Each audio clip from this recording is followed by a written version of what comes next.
큰 박수를 받아주십시오. 손학규입니다, 여러분.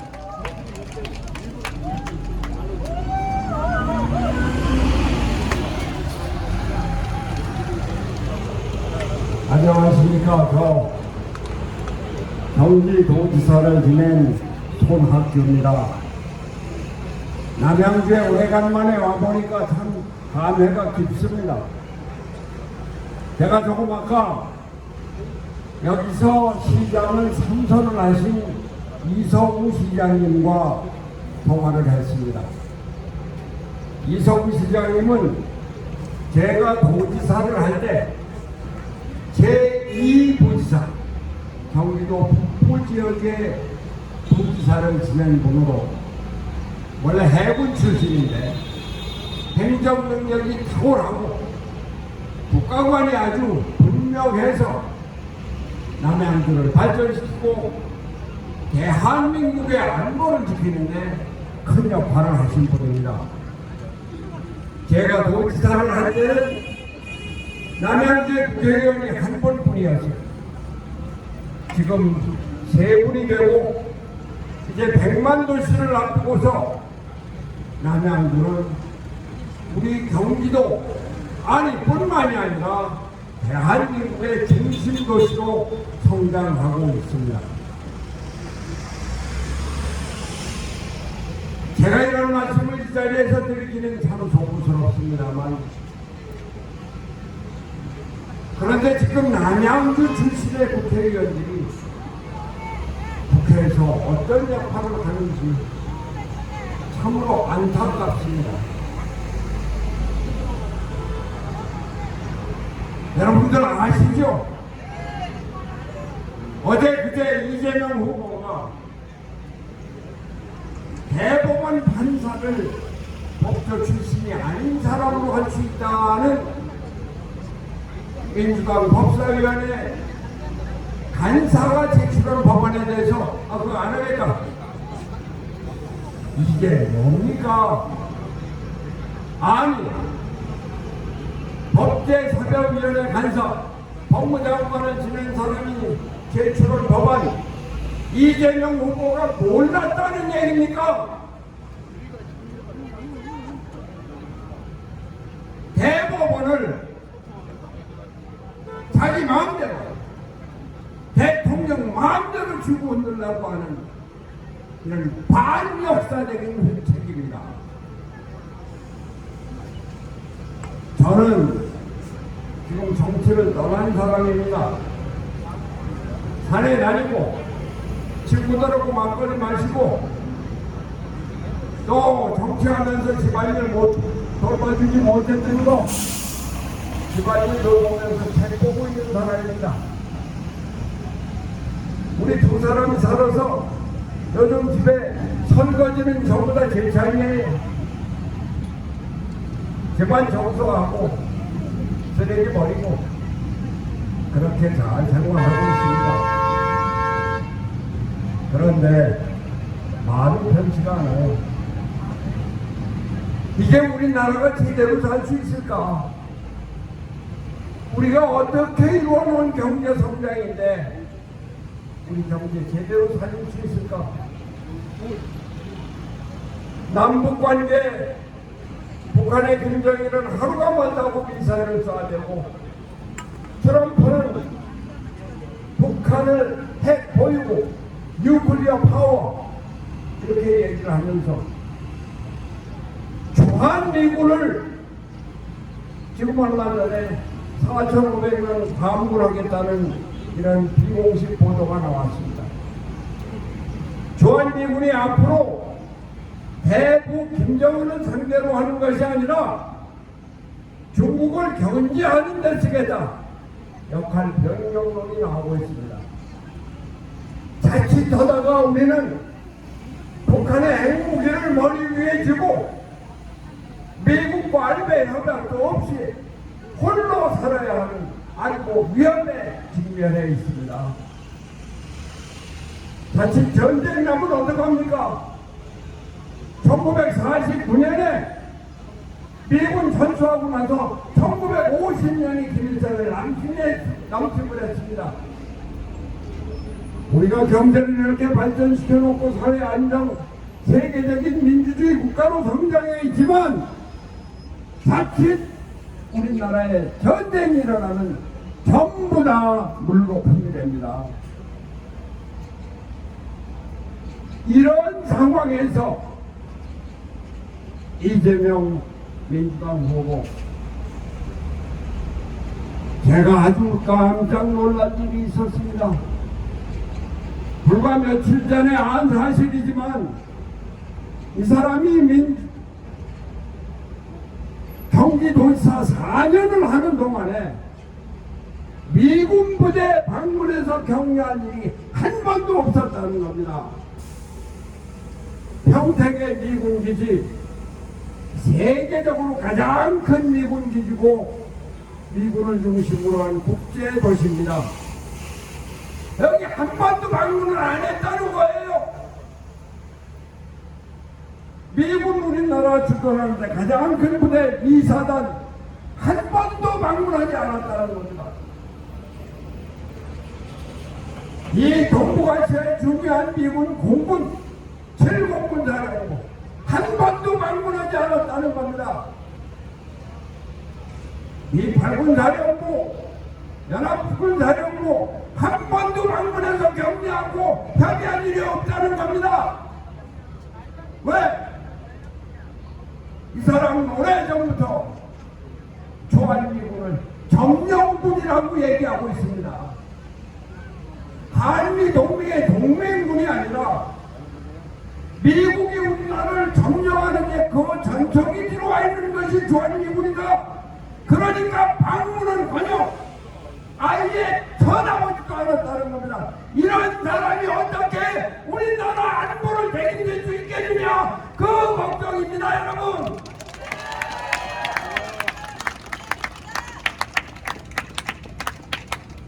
우리 김문수 후보 감사합니다.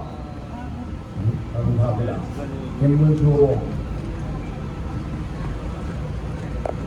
지금 평택에 500만 평의 미군기지 국제도시가 있습니다.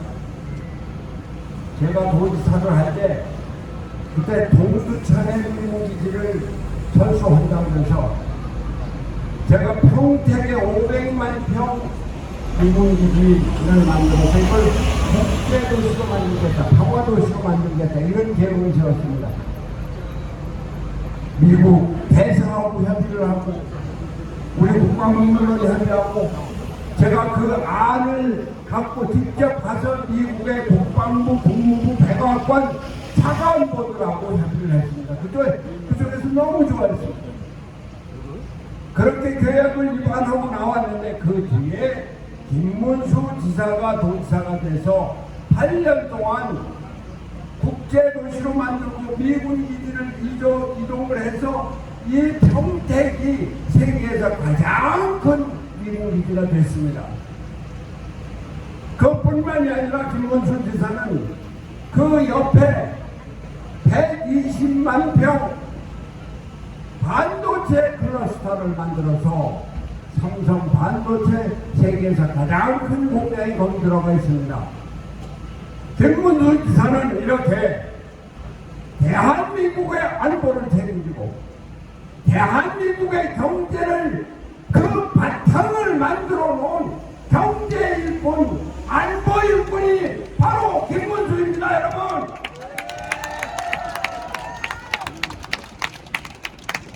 그런데 제가 또 올린 사실이 있습니다. 이재명 후보가 경기도지사를 4년 했지 않습니까? 이 사람이 4년 전에 대통령 선거에 출마한 일이 있습니다. 그때 전 국민에게 보내는 선거 공고 있죠? 이번에도 받아보셨죠? 그 선거 공고 한 가운데 왼쪽 면에는 이재명이 해다, 오른쪽은 이재명이 해다. 했다는 실적이고 한다는 공약입니다. 공약은 다 거짓말이고 여하튼 왼쪽에 했다. 이재명이 실적을 내놓았는데 그게 뭔지 아십니까? 참 기가 차립니다. 첫 번째가 신천지 쳐들어갔다는 겁니다. 두 번째 뭔지 아세요? 계곡정비했다는 것. 세 번째 공공앱 출시했다는 것. 네 번째 청년 기본소득 만들었다는 것. 도무지 지금 1,400만 정도인데요. 그때 1,300만 정도 도지사로 우리나라 경제를 세계로 이끌어야 될 책임자 경기도지사 4년 동안 실적의 경제 발전을 위해서 첨단 산업 발전을 위해서 하는 데는 하나도 없고 신천지 쳐들어갔다. 계곡정비에서 계곡정비는 그나마 여기 조만한 남양주 시장 이런 걸 다 했다고 그러고요. 공공앱을 만들었다. 청년 기본 소득을 했다. 대한민국 경제 발전, 첨단 산업의 발전을 위해서는 한 게 아무것도 없다는 얘기입니다, 여러분. 이런 사람이 어떻게 대한민국을 이끌 수가 있겠습니까? 우리 김문수 제 후임으로 경기도지사를 했는데 정말 일망했습니다. 여러분들 판교 테크노밸리라고 아시는 분 아실 거예요. 우리나라 첨단 산업, 소프트웨어 산업의 중심지입니다. 이 판교 테크노밸리는 1년의 매출액이 작년에 드디어 200조를 넘었습니다. 200조가 얼마나 큰 돈인지 아세요? 우리나라 1년 예산이 700조입니다. 우리나라 1년 예산의 3분의 1 가까운 매출을 올린 그런 테크노밸리입니다. 그거 원래 제가 4년 동안 고생을 해갖고 계획을 세우고 기공식까지 마치고 나왔는데 아무리 기공식까지 했으면 허허벌 타는 거. 그 다음 도지사가 이걸 안 해 그러면 미쳤어요. 그런데 김문수 지사가 이걸 열심히 개발하고 기업 유치하고 그래갖고 오늘날 세계 최고의 첨단 산업기지 판교 테크노밸리를 만들었습니다. 이거 김문수가 했습니다. 좀 아까 말씀드렸죠. 우리나라 반도체가 지금 앞으로 위협을 갖고 있습니다만 지금까지 반도체 세계 1위 강국입니다. 그 반도체 산업의 한국에서 가장 큰 기지가 바로 평택기지입니다. 그거 김문수가 계획하고 기지 만들고 공장 세우고 8년 동안 열심히 해서 대한민국을 세계 제1의 반도체 강국으로 만들었습니다. 김문수가 있습니다, 여러분. 김문수! 여러 가지 업적이 있습니다만 이제 그래서 다 말씀드리지는 못하고 한 가지만 더 말씀드리겠습니다. GTX라고 아시죠? 경기도 남부에서 북부를 서울 지나서 뚫는 거예요. 동남부에서 서북부로 이렇게 뚫는 거예요. 동쪽에서 서쪽으로 뚫는 거예요. 이 계획을 발표했을 때 저는 도지사를 마치고선 김문수 지사가 도지사 돼서 거의 얼마 안 돼서 발표하더라고요. 저는 속으로 저 사람 저는 미쳤나. 저 사람이 지금부터 대통령 선거운동하나 저거 되지도 않을 일일 텐데 경기도지사가 저거 할 수 있는 일이 아닌데.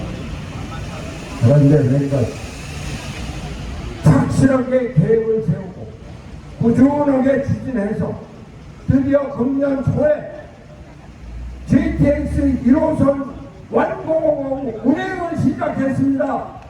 우리나라의 미래를 설계하고 추진하고 진행하는 사람이 바로 여러분의 김문수입니다. 김문수! 그런데 이재명 뭐요? 호텔 것이냐고. 뭘? 커피 원료값이 120원밖에 안 되는데 커피숍에서는 8,000원, 만원 받아서 국기를 취한다고요? 시험에 국어석이 있는데, 거북석이 있는데 그 거북석 그렇게 장사 기업을 유치해서 잘 된다고요? 참 걱정입니다. 참으로 걱정입니다. 우리나라 지금 경제가 어떻습니까? 여기 계신 상인 여러분들, 여기 계신 시민 여러분들, 우리가 과연 잘 살고 있고 과연 그전처럼 편안하게 살고 있습니까? 저는 이번 6월 3일 대통령 선거 우리나라의 미래를 결정짓는, 우리 국민의 미래를 결정짓는 중요한 선거입니다. 내가 어느 당에 속해 있다, 내가 어느 지역 출신이다, 내가 세대가 어디다, 이런 거 가릴 때가 아닙니다. 이제는 우리나라의 미래를 생각하고 우리 국민의 행복을 생각하고 우리나라의 안전을 생각해야 합니다. 우리나라 민주주의 어떻게 세운 민주주의입니까? 군사 독재를 뚫고 일어나서 세계 최고의 수준의 민주주의를 이룩하는 것이 위대한 대한민국 국민입니다. 그런데 이재명 사법부를 자기 위하여 대통령이 되면은 대법원장 자기 마음대로, 대법원 판사 자기 마음대로, 우리나라 법 자기 마음대로 바꾸려고 하고 있습니다. 그게 좀 아까 말씀드렸습니다만 대법원 판사 꼭 법조인 출신, 판사나 검사, 변호사 출신이 아니라도 시킬 수 있다. 누구 시키겠어요? 여기 최민희 시킬 겁니까? 김영민 시킬 겁니까? 여기 국회 정청래 시킬 겁니까? 김원준 시킬 겁니까? 이런 사람들을 대법원 판사로 만들어서 자기 마음대로 법을 운영하겠다는 겁니다. 이게 민주주의가 되겠습니까, 여러분? 자기 재판이 대법원에서 유죄로 판결돼서 판이 완성하니까 바로 그날로 경제부총리 탄핵안을 올렸습니다. 어차피 한 달밖에 못 올 거고 경제부총리가 사표를 내는데 이렇게 되니까 무슨 일이 나오는 줄 아세요? 우리가 미국하고 관세협상, 통상협상을 하는데 그 통상협상의 주역이 없어진 나라가 됐습니다.